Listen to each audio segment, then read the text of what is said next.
le public se promène ici au château de Seneffe, au domaine du château de Seneffe. On a fait des tas d'expositions dans des endroits particuliers, sur l'herbe au milieu des arbres et de tout, mais on n'avait pas encore utilisé, au fond, les divers plans d'eau qui sont sur le site de Seneffe ici. Et alors, c'était tout naturel qu'un jour, aussi bien Marjolaine Hansens que moi-même, on a eu l'idée, tiens, si on faisait quelque chose à partir de ces plans d'eau. Peut-être qu'il y en a qui vont s'en inspirer, d'autres vont faire des choses en contrepoint, mais ce sera tout de même l'eau qui sera le dénominateur commun.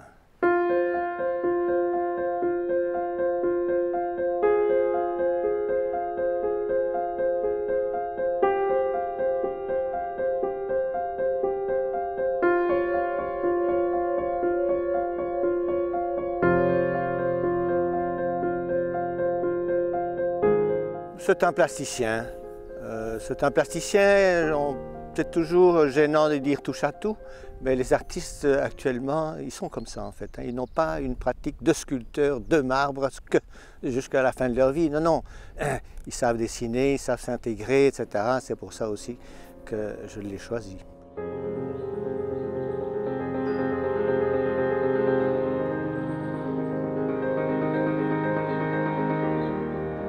Moi, j'ai d'abord choisi comme lieu l'eau et donc j'ai navigué dans les espaces du château. Et c'est pour moi le plus important, c'est de tester l'eau et de parcourir l'eau. Donc ça s'appelait parcours d'eau et au lieu de faire parcourir l'eau, c'est moi qui ai parcouru l'eau. Et c'était ça mon idée. Et donc j'ai 3 barques. Et il y en a une qui a parcouru tous les bassins du château. Ensuite, ces 3 barques, il fallait les montrer. Et donc, je les ai attachées aux colonnes, simplement, parce qu'elles ont la même longueur que les colonnes.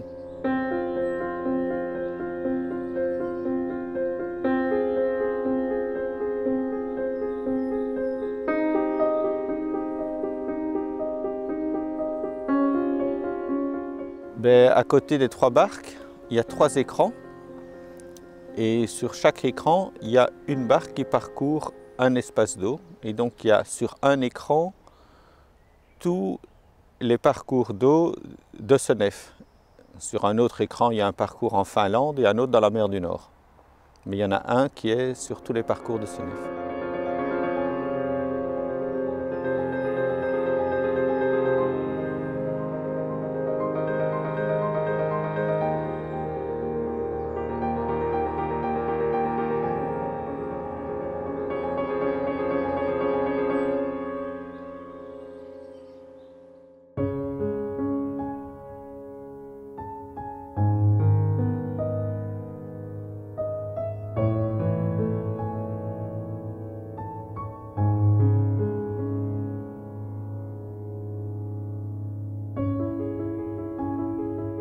C'est quelqu'un qui s'inscrit aussi parfois en opposition avec la nature, mais ici, dans l'endroit qu'elle a pris, le jardin des 3 terrasses, c'est une nature très domestiquée. Et donc elle s'inscrit avec sa volonté de construction aussi, je dirais même.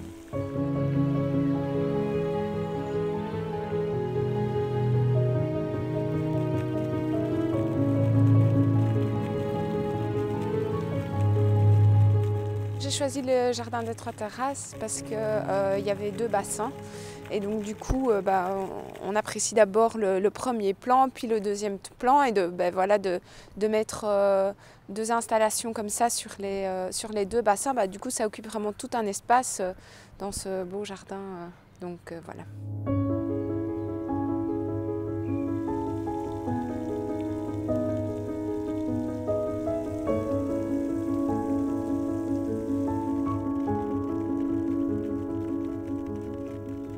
Je me suis inspirée de motifs que j'ai trouvés dans le château. Je me suis inspirée de feuilles d'acanthe qu'on peut retrouver dans les stucs du plafonnier. Aussi, il y avait des magnifiques parquet. Donc j'ai aussi repris les motifs de parquet. Ce qui m'intéresse, c'est vraiment travailler le flottement. Et donc comme c'est installé sur l'eau, ça bouge tout doucement en fait. C'est pas complètement fixe. Et donc du coup c'est vraiment porté sur l'eau. On voit des petites bulles comme ça qui se forment entre les formes. Et donc après c'est peut-être juste un moment à se poser, à regarder et appréhender l'espace d'une autre manière. Voilà, il y a un côté quand même assez esthétique. Voilà.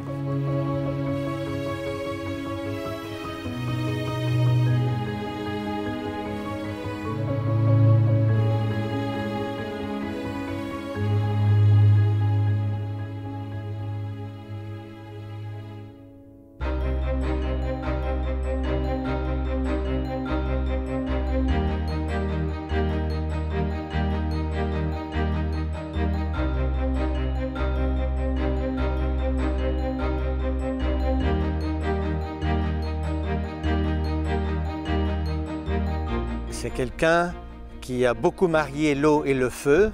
Ses œuvres sont souvent, presque parfois des contretemps, mais qui disent quelque chose. Il y a un moment, je peux même presque dire qu'il agresse la pensée du visiteur, en fait, parfois.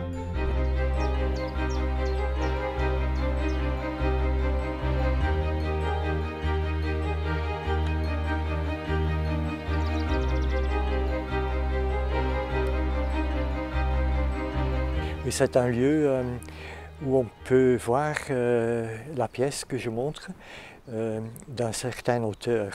Ainsi, on peut, parce que la pièce, c'est un Rodin retourné avec la tête dans le sable. Et c'est possible de regarder aussi dans la sculpture. On peut voir l'intérieur et l'extérieur. Et c'est important de voir l'intérieur parce que le vrai titre de la sculpture, c'est le penseur, la tête dans le sable, se remplissant de l'eau. Donc j'espère qu'il va pleuvoir beaucoup, ainsi que toute l'installation peut se réaliser.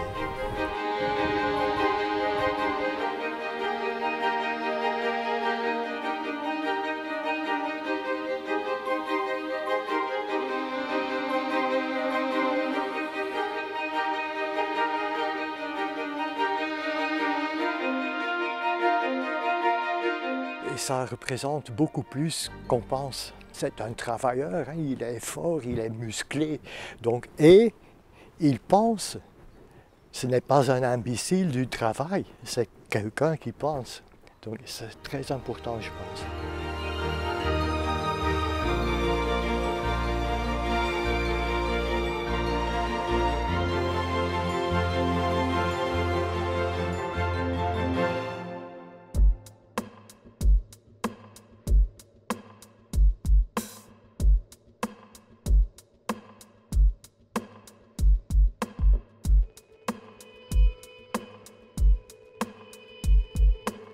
C'est un peu un poète plasticien aussi, mais les mots ont leur importance.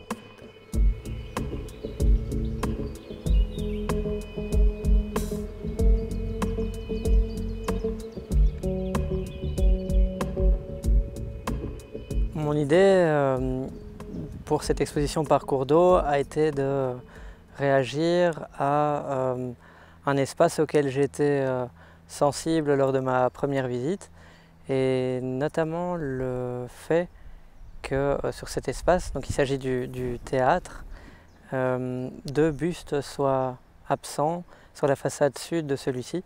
Ceci a été une partie de mon point de départ.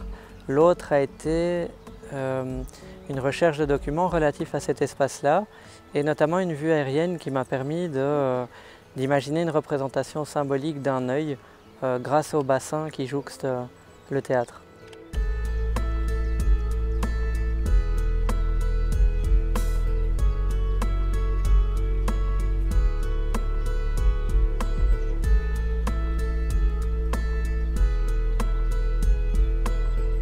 Donc, Ma proposition se compose de 3 fragments. Le premier étant un poème visuel inscrit au sein des oculi, de 2 oculi, de sa façade sud. Le deuxième fragment étant une longue vue placée sur le terrain visant à rendre, grâce à cet outil lisible, le poème aux passants.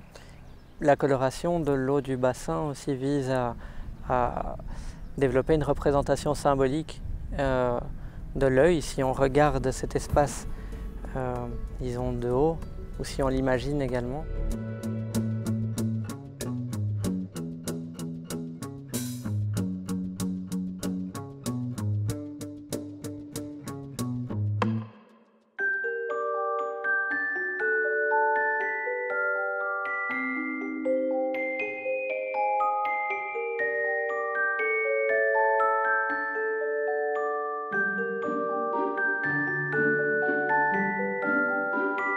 C'est surtout un photographe et qui fractionne l'eau dans ses images.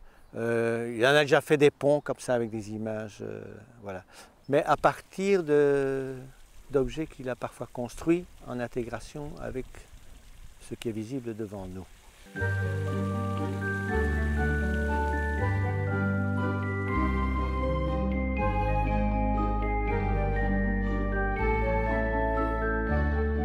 Mon idée pour Parcours d'eau était justement, en découvrant le lieu, de savoir comment je pouvais interpréter le lieu que j'ai choisi de prime abord, c'est-à-dire le pont de l'île Romantique, et de me dire que puis-je en faire. En faire un arc-en-ciel, c'est une chose, et éventuellement aider cet arc-en-ciel par un rideau d'eau. Donc c'est là que m'est venue l'idée de pousser l'eau dans des tuyaux et d'amener ce rideau.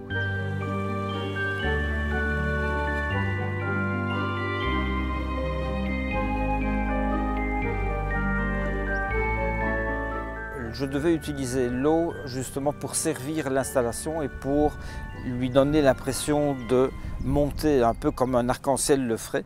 Donc poussé par l'eau, il devient arc-en-ciel, il devient ce qu'on appelle une illusion d'optique en fait, puisque bon, l'arc-en-ciel n'a pas de matière en soi, sinon c'est de vapeur d'eau.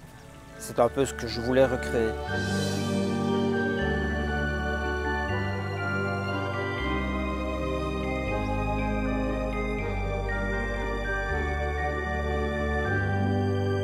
Le rideau d'eau, lui, va prendre toute son importance et isoler un peu le pont de son contexte habituel de passage. Donc, il va supprimer ce passage. Ce sera aussi supprimé par la pose de miroirs sur les marches et contre-marches.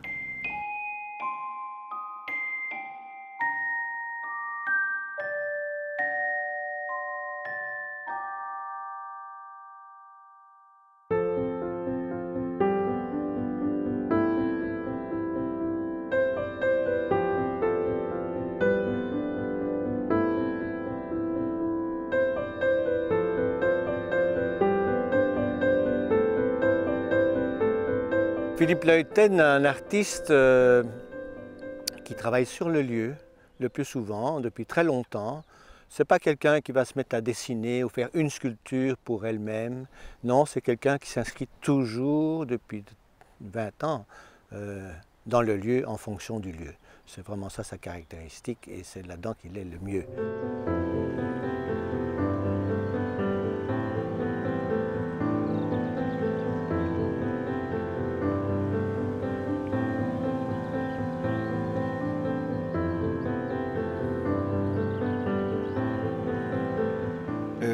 Le lieu que j'ai choisi, c'est la goutte. La goutte qui est une espèce de réceptacle, puisque c'est un point bas qui sert un peu où vont les trop-pleins du grand bassin, aussi la rivière qui part du haut du domaine. Donc un réceptacle, c'est aussi un endroit où tout s'accumule et où tout repart.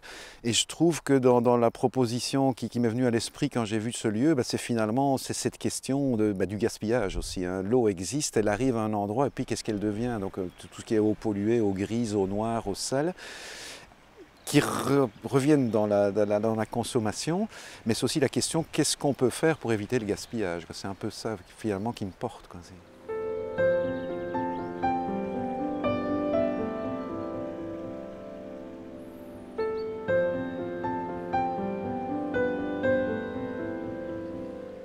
a une idée qui est venue très rapidement, puisqu'on est dans un endroit où tout part, mais ça part où? Ben, c'est le bouchon, peut-être aussi pour éviter le gaspillage. C'est quelque part un objet qui s'intègre dans un lieu qui est gigantesque, donc je crois qu'il faut que, à la fois à l'échelle du lieu, ça prenne sa position, mais c'est aussi symboliquement cet objet tout petit qu'on a dans les mains tous les jours, un bouchon dévié, même si maintenant on travaille parfois avec des bouchons mécaniques, mais enfin ce bouchon il parle à tout le monde. Lui donner une grosse dimension, c'est peut-être lui donner aussi l'importance qu'il devrait avoir par rapport justement au gaspillage de l'eau ou à l'attention qu'on devrait avoir à cette matière première.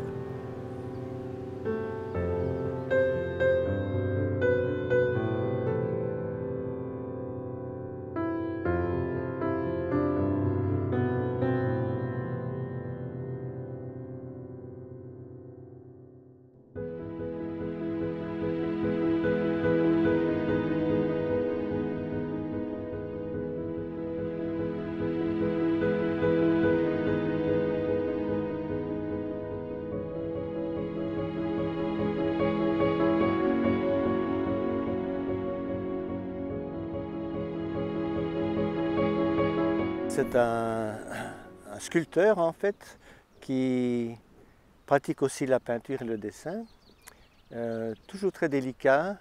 Et ici, tout le monde va regarder les plans d'eau et on va regarder les nuages. En fait.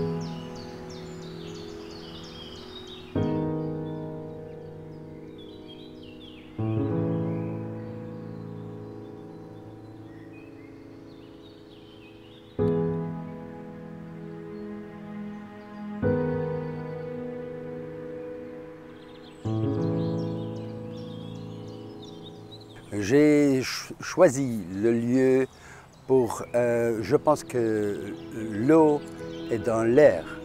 Et avec la volière, avec les petits oiseaux et la ligne de pêche, c'est une sorte de... c'est un signe.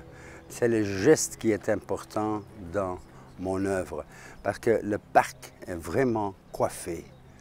Et donc c'est très important de donner quelque chose. Pas trop affinité, mais une sorte de poésie qui est en plus, parce que le parc est fini, ça n'a pas besoin de la sculpture ou des choses comme ça. Donc c'est pour ça que j'ai travaillé avec des petits gestes autour du volière, dans le volière, dans un arbre, le petit oiseau et la pêche de ligne. Et normalement, ça dépend le temps, on ne voit pas la fin du pêche de ligne. De ligne de pêche, mais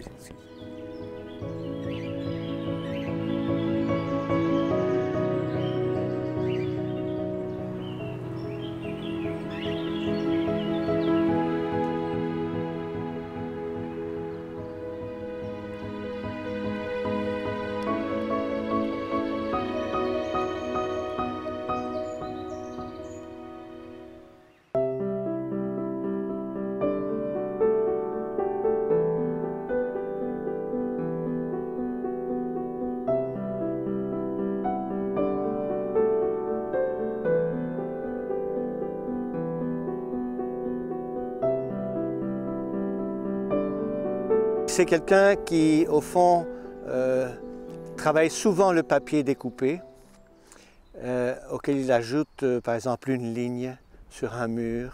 Et le mur devient papier, l'espace devient plan, le plan devient espace. C'est un peu des choses comme ça, en fait, souvent.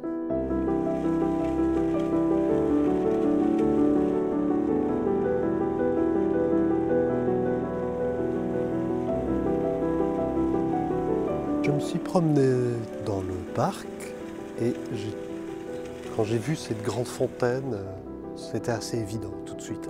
J'ai vu cette fontaine vraiment comme une affirmation virile, phallique, et je me suis dit comment jouer un tour à ça.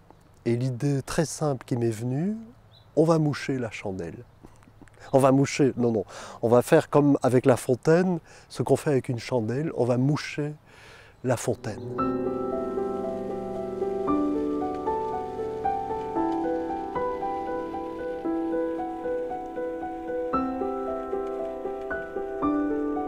Pour moucher la fontaine, on va procéder avec un seau d'eau. Et donc le seau d'eau est posé sur la fontaine, tendu par 4 cordes qui doivent faire 25 mètres chacune. Le seau monte à 6 mètres environ et arrête la fontaine. Mais en fait, ce n'est pas tout à fait ça dans les faits, et ça m'intéresse parce que quand on voit la relation du seau à la fontaine, on a quelque chose comme une espèce de dialectique ou un combat. C'est-à-dire, c'est quand même la force de la fontaine qui permet au seau de venir se poser dessus pour l'arrêter. Et donc il y a un paradoxe. Le seau l'arrête, mais c'est quand même elle qui la porte pour ça. Et ça m'intéresse.